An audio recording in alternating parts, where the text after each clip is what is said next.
사도신경을 고백하심으로 새물결 교회 가정예배를 하나님께 드리겠습니다. 나는 전능하신 아버지 하나님 천지의 창조주를 믿습니다. 나는 그의 유일하신 아들 우리 주 예수 그리스도를 믿습니다. 그는 성령으로 잉태되어 동정녀 마리아에게서 나시고 본디오 빌라도에게 고난을 받아 십자가에 못 박혀 죽으시고 장사된 지 사흘 만에 죽은 자 가운데서 다시 살아나셨으며 하늘에 오르시어 전능하신 아버지 하나님 우편에 앉아 계시다가 거기로부터 살아있는 자와 죽은 자를 심판하러 오십니다. 나는 성령을 믿으며 거룩한 공교회와 성도의 교제와 죄를 용서받는 것과 몸의 부활과 영생을 믿습니다. 찬송가 91장입니다. 슬픈 마음에 있는 사람.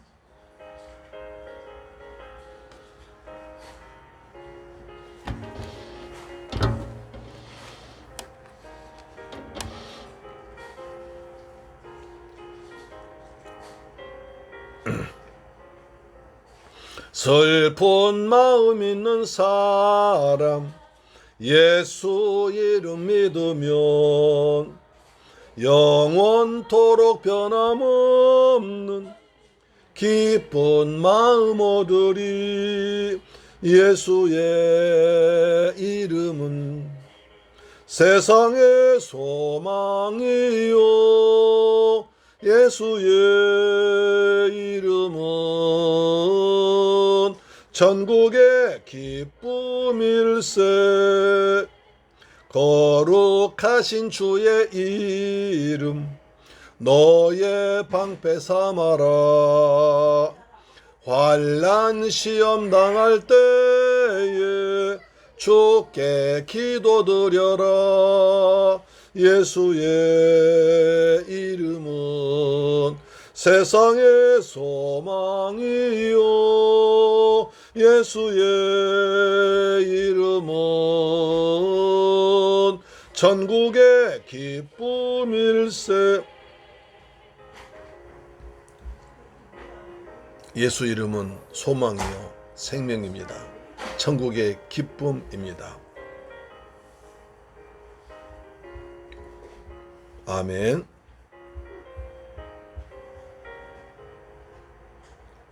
존귀하신 주의 이름 우리 기쁨 되도다. 주의 품에 안길 때에 기뻐 찬송 부르리. 예수의 이름은 세상의 소망이요 예수의 이름은 천국의 기쁨일세. 우리 갈 길 다 간 후에 보좌 앞에 나가 왕의 왕께 경배하며 멸류관을 드리리.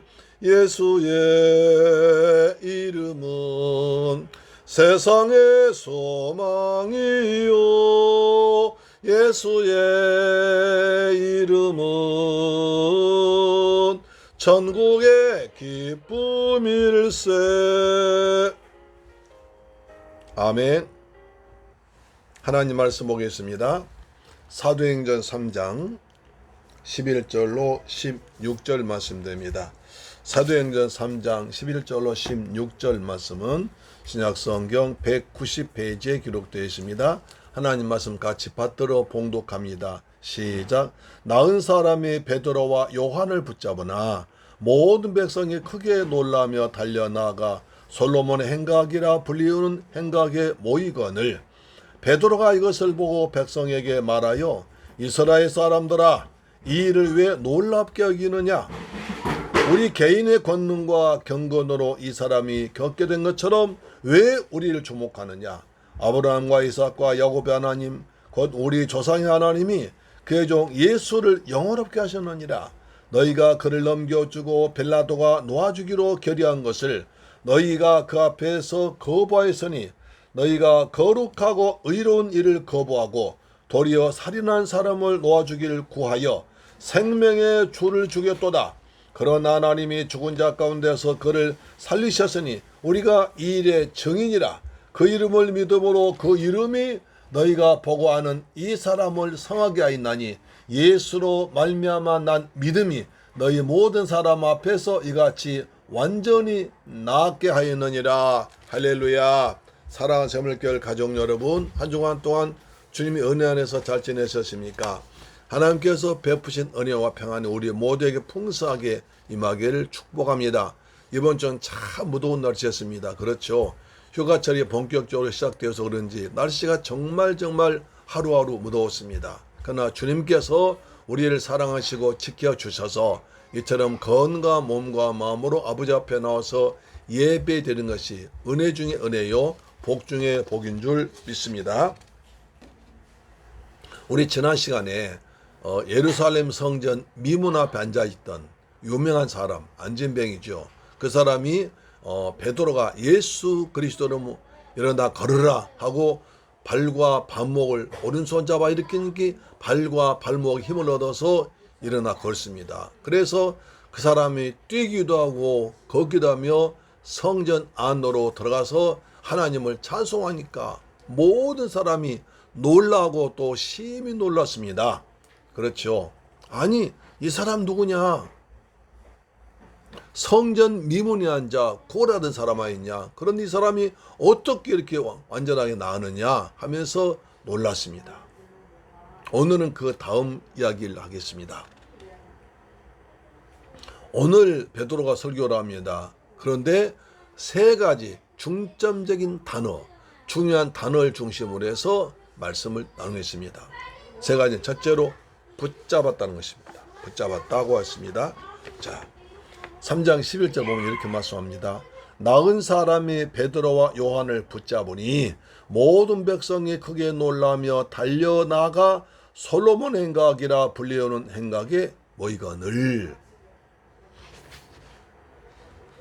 여러분, 그 사람의 베드로 요한과 함께 성전에 들어갈 때 너무 기뻐서 이것이 꿈인가 생신가 싶어서 걷기도 하고 뛰기도 하며 하나님을 찬양했습니다. 그러자 성전 안에 있던 사람들이 그 사람 보고 심히 놀랐습니다. 저 사람은 성문의 미문 앞에 앉아서 구걸하는 사람 아니냐? 맞는 것 같은데 아니야. 그럴 리가 없어. 그 사람은 태어나면서부터 안진뱅이 나오는데 어떻게 안진뱅이가 저렇게 걷고 뛰고 해서 말이 안 돼. 비슷한 사람일 거야. 아니야 그 사람이야. 아니라니까. 라고 하면서 많은 사람들 간에 이야기가 퍼졌습니다. 소문났습니다. 성전 미문 앞에 앉아있던 안진뱅이가 일어나 걷고 있다. 아니야. 아니야. 다른 사람이야. 비슷하겠지. 이렇게 논쟁이 벌어졌습니다. 그렇게 한참 하다 보니까 이 사람이 베드로와 요한을 놓쳐버렸습니다. 그래서 막 성전 혼자 돌아다니다가 다시 기도하러 들어온 베드로와 요한을 만났어요. 그래서 꼭 붙잡았습니다. 솔로몬 행각에서 있는 얘기입니다. 솔로몬 행각은 솔로몬이 거기서 백성들에게 말씀을 가르쳤던 곳입니다. 예수님께서도 요한복음 10장 23절에 보면 거기서 말씀을 가르쳤습니다. 모든 사람 모여서 말씀을 가르치고 배우는 곳입니다. 여기서 붙잡다는 말은 크라테오라고 합니다. 어깨에 매달리다 뜻입니다. 나은 사람 베드로와 요한의 뒤를 와서 다신 떨어지지 않으려고 그 아들 베드로의 어깨에 꼭 매달렸습니다. 마치 어린아이가 아빠로부터 떨어지지 않기 위해서 아빠 어깨에 대롱대롱 매달린 것처럼 매달렸습니다. 그러면 여기에서 나오는 붙잡다는 단어는 그냥 형식적으로 대충 잡은 것이 아닙니다. 절대 놓지 않겠다는 굳은 결심으로 붙잡았다는 것입니다. 이 사람이 베드로와 요한을 만나기 전에 무엇을 붙잡았습니까? 눈에 보이고 손에 잡히는 은과 금 같은 걸 붙잡았습니다. 그러나 이제는 베드로와 요한을 붙잡았습니다. 베드로와 요한이 믿는 베드로 요한을 충만케 한 예수 그리스도를 붙잡은 것입니다. 코라테오란 말은 히브리 4장 14절 보시면 그러므로 우리에게 주 큰 대제사장 계시니 승천하신 이곳 하나님의 아들 예수시라 우리가 믿는 도리를 굳게 잡을지어다 했습니다. 히브리서를 기록할 그 당시에 많은 사람들이 예수를 유대교에서 기독교로 개종했습니다. 예수의 소문 듣고. 그런데 그때 예수님께서 내가 다시 오겠다고 말씀하셨는데 유대인의 핍박은 점점 심해져가고 주님 오시지 않으니까 우리가 잘못 믿었나 보다 하고 다시 유대교 돌아간 사람이 있었고, 많은 사람 그렇게 불안에 떨고 있을 때 히브리서 기자를 기록한 기자가 말합니다. 여러분, 예수를 믿는 도리를 굳게 붙잡으세요. 예수님은 천사보다 로마 왕대보다 훨씬 위대한 분입니다라고 말했던 것입니다. 붙잡으라는 것입니다. 흔들거리지 말고 방어하지 말고 꼭 붙잡고 나가라는 것입니다. 사도행 18장에 보면 바울이 복음을 전하는데 데살로니가에서 베레아로, 베레아에서 아덴로, 아덴에서 고린도로 쫓겨다닙니다. 바울을 죽이기 전은 밥도 먹지 않고 잠도 안 자 있다고 40명 결세가 쫓아다닙니다. 바울도 아주 괴로워 죽을 지경이죠. 그래서 바울도 심히 떨 때 있었습니다. 그러다가 실라와 디모데가 마게도냐에서 고린도 내려오자 바울이 그들 만나서 하나님 말씀 붙잡아서 담대히 예수를 전했습니다. 사도행전 18장 5절입니다. 실라와 디모데가 마게도냐로부터 내려오매 바울이 하나님 말씀에 붙잡혀 유대인에게 예수는 그리스도라고 밝히 증언했다고 하는 것입니다. 하나님께서 우리에게 무언가를 붙잡으라고 두 손 주셨습니다. 연약한 인간은 무언가를 붙잡아 살아가는 것입니다. 물에 빠져 죽은 사람 보면 무언가라도 지퍼라이라도 붙잡고 있습니다. 무엇을 붙잡냐를 보면 그 사람을 알 수 있습니다. 달콤한 사랑을 붙잡고 있으면 어린아이입니다. 책을 붙잡고 있으면 학생입니다. 총 붙잡고 있으면 군인입니다. 성경 붙잡고 있으면 그리스도입니다. 강대상 붙잡고 있으면 목사입니다. 여러분은 무엇을 붙잡고 있습니까? 잠깐 있다가 사라진 안개 같은 것을 붙잡고자 하고 예수님의 십자가 보고 말씀 붙잡고 믿음을 붙잡고 살기를 주의 이름으로 축원합니다. 재물, 권력, 성공이라는 붙잡을 너무나 붙잡지 말고 수학하지 말고 예수를 붙잡고 믿음 붙잡고 살기를 바랍니다. 아멘. 외국에서 여러 해 전에 있었던 일입니다. 돈 많고 힘 있는 사람들 태우고 여기저기 다니던 여객선이 태평양 항공우주에서 파손했습니다. 많은 사람 죽었는데 5명이 살아났습니다. 그런데 4명은 자기가 지금 갖고 있던 돈 보따리 가방을 꼭 붙들고 있었습니다. 그런데 한 사람은 조그마한 붙들고 있습니다. 그것은 나침반이었습니다. 여러분, 태평양 망망대에 대해서 돈 붙잡고 돈이 살리겠습니까? 뭐가 살리겠습니까? 나침반을 붙잡고 가던 사람, 마치 나침반 의지에 가던 사람이 배를 만나서 살았다는 것입니다. 할렐루야. 천국 가려면 무엇을 붙잡아야 됩니까? 어떤 경우라도 놓지 말아야 할 것은 우리의 믿음입니다. 예수님이십니다. 그래서 마태복음 14장 30절 보니까 베드로가 물에 빠질 때 주님이 오셔서 베드로를 붙잡아 주었습니다. 계속 21장을 보면 예수님께서 7별을 붙잡고 계신 7별은 그 당시 죄종 그 다음에 성도를 말합니다. 주님께서 우리를 세상 끝날까지 꼭 붙들고 계신 줄 믿습니다. 우리도 주님서 놓지 말고 붙잡고 살아야 할 줄로 믿습니다. 두 번째, 왜 우리를 조목하느냐 합니다. 3장 12절 보시면 베드로가 이것을 보고 백성에게 말하되 이스라엘 사람들아 이 일을 왜 놀랍게 여기느냐? 우리 개인의 권능과 경건으로 이 사람을 걱정한 것처럼 왜 우리를 조목하느냐? 우리를 조목하지 말고 예수를 조목하라고 말하고 있습니다. 그래서 베드로가 나사렛 예수 그리스도의 이름으로 명령해서 앉으면 일어나니까 사람들이 저 베드로 능력이 대단하구나. 저 촌사람인데 어떻게 저렇게 능력 가졌지? 저 사람이 아주 기도 많이 하는 소문났던 내 기도의 능력을 얻었나 보다 라고 베드로를 주목했습니다. 나도 저런 능력 받았으면 좋겠다. 아주 부러워하게 했습니다. 그때 베드로가 말합니다. 이스라엘 사람들아 이 일을 놀랍게 여기고 왜 우리를 주목하느냐? 그리스도께서 고쳤는데 왜 우리를 주목하느냐? 우리는 그저 주님께서 하는 심부름꾼일 뿐이야. 예수님의 종일 뿐이라고 우리를 주목하지 말라고 말하는 것입니다. 참 대단하죠. 여기서 주목이라는 단어가 있습니다. 사도행 3장에 두 번 나오는데요. 베드로가 우리를 주목하여 보라. 우리를 주목하라고 합니다. 오늘 10절 보니까 이스라엘 사람들아 왜 우리를 주목하느냐고 말합니다. 그러니까 그 안진뱅이 앞에서는 우리를 주목하라 말하고 그 예수를 베드로를 주목해서 이제 고침받고 나중에 또 사람들이 베드로와 요한 주목하니까 우리를 주목하지 말고 예수를 주목하라고 대상을 바꾸라고 말하는 것입니다. 인생을 살면서 뭔가를 주목하기도 하고 누구로부터 주목을 받고자 합니다. 이것은 본능 아닙니까? 어린아기는 엄마 주목받고 싶어서 오는 것입니다. 학생들은 공부를 열심히 해서 선생님의 주목을 받고 싶어 합니다. 청춘 남녀는 각기 관심 있는 사람들에게 이성에게 주목받고 싶어 합니다. 운동선수는 감독에게 팬들에게 주목받고 싶어 합니다. 이것이 세상입니다. 모든 사람들은 이렇게 주목받고자 하는데 베드로와 요한은 우리를 주목하지 말라 예수를 주목하라고 말하는 것입니다. 그렇습니다. 벤 가스는 미국의 아주 유명한 외과 의사라고 합니다. 그는 1987년도에 몸이 딱 붙었던 새 쌍둥이를 분리수술한 성공이 있습니다. 그러자 의학계에서는 그의 손을 기적의 손이라고 했습니다. 벤 가슨이 정말 칼의 손만 잡으면 수술하면 다 성공했습니다. 그래서 저 손은 벤 가슨은 기적의 손이라고 했습니다. 근데 이제 벤 가슨이 자서전을 쓴다는 소문이 났습니다.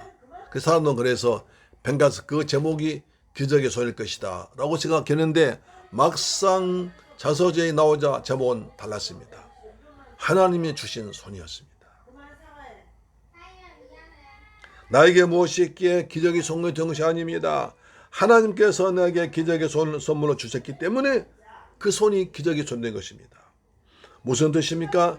기적의 손을 가진 나를 주목하지 말고 기적의 손 주신 하나님을 주목하라고 했던 것입니다. 사랑하는 여러분, 하나님을 간절히 바라보며 주목한 자에게 하나님 큰 은혜를 베풀어 주십니다. 여호사밧 왕 때 이스라엘의 여러 나라 모압과 암몬과 마흔 사람 쳐들어왔습니다. 여호사밧 어쩔 바 모르시되 이렇게 기도합니다. 역대하 20장 12절에 우리 하나님이여 그들 징벌하지 아니하시나이까 우리를 채로운 이 큰 무리를 우리가 대적할 능력이 없고 어떻게 할지 알지 못하고 오직 주만 바라보나이다. 오직 주만 바라보나이다. 하나님은 오직 주님을 바라보면 새 힘을 주십니다. 이사야 40장 31절 오직 여호와를 앙마하는 자에게 새 힘을 얻으리니 독수리가 날개에 치며 올라가면 같을 것이요 다른 박쥐라에도 곤비치 아니하고 걸어가도 피곤치 아니하리로다. 할렐루야. 우리 예수를 주목하고 삽시다. 예수를 바라보고 삽시다. 천성 바라보고 살기를 주의 이름으로 축원합니다. 세 번째, 완전히 낫겠다고 합니다. 3장 16절입니다. 자, 그 이름을 믿음으로 그 이름이 너희가 보호하는 이 사람은 낫게 하여 성하인 예수로 말미암아 난 믿음이 너희 모든 사람 앞에서 이같이 완전히 낫게 하느니라. 완전히 낫겠다고 했습니다. 예수님은 완전하신 분입니다. 온전하신 분입니다. 히브리 12장 2절에 믿음의 주요 또 온전케 하신 예수를 바라보자. 그는 그 앞에는 기쁨을 위하여 십자가를 자면서 부끄러움을 겪지 아니하시더니 하나님 보좌 우편에 앉으셨느니라고 합니다. 예수는 우리를 믿음의 주인 되시면서 우리를 완전케 하십니다. 사람은 영혼 육으로 구성되어 있습니다. 그래서 이 세 가지를 다 완전케 하신 분이 오직 예수님이십니다. 이 사람 보십시오. 태어나면서부터 걷지 못했던 발과 발목 힘을 주셔서 걷기도 하고 뛰기도 했습니다. 그래서 몸이 완전해졌습니다. 이 사람들을 구원받을 때 얼마나 멸시와 조롱받았겠습니까? 마음에 상처 많았었는데 주님 만나서 은혜 받고 치료받고 기뻤습니다. 영도 회복되었습니다. 장애인이라 성전 앉아있으면서도 예배 드리지 못했는데 이 사람이 치료받으니까 장애인 고침받아서 성전 들어가서 하나님을 찬송했습니다. 예수님 우리를 영과 혼과 육을 치료하시고 우리의 모든 것을 완전하게 회복시킬 줄로 믿으시길 바랍니다. 그래서 요한 3서 1장 1절, 요한 3서 1장 2절, 사랑하는 자여 내 영혼이 잘됨같이 내가 보험사자가 되고 강건한다고 말씀한 것입니다. 사랑하는 성도 여러분, 베드로는 오늘 설교 통해서 세 가지를 말씀했습니다. 예수를 붙잡으라고 합니다. 예수를 주목하라고 합니다. 예수는 우리를 완전히 낫게 하신다고 합니다. 완전하신 주님을 찬양합니다. 여러분의 영, 혼육이 다 오늘 예배드림으로 완전하게 회복되고 치료받고 성숙되기를 주의 이름으로 축원합니다. 아멘. 기도하겠습니다. 좋으신 하나님 감사합니다. 저희를 사랑하시고 축복하셔서 토요일날 가정재단 쌓게 하심을 감사합니다. 예수님 저희를 완전케 해주옵소서. 예수님만 붙들고 예수님을 주목하며 살아가도록 도와주옵소서. 예수님의 이름으로 기도드리옵나이다. 아멘. 주기도 마쳤습니다. 하늘에 계신 우리 아버지여, 이름이 거룩히 여김을 받으시오며 나라의 임하옵시며 뜻이 하늘에서 이룬 것 같이 땅에서도 이루어지이다. 오늘날 우리에게 일용할 양식을 주옵시고 우리가 우리에게 죄 지은 자를 사하여 준 것 같이 우리 죄를 사하여 주옵시고 우리를 시험에 들게 하지 마옵시고 다만 악에서 구하옵소서. 대개 나라와 권세와 영광이 아버지께 영원히 있사옵나이다. 아멘. 할렐루야. 내일 주일날 성전에 뵙겠습니다. 아멘. 오늘 이 말씀을 한두 번 들으시고 성경도 읽으시면 더 큰 은혜를 받을 줄 믿습니다. 아멘.